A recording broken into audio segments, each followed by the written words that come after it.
Data validation and verification.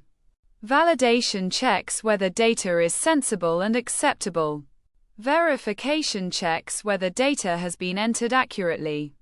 For example, validation may check whether age is within a reasonable range. Verification may check whether type data matches the original source. Students should be able to distinguish these two terms clearly.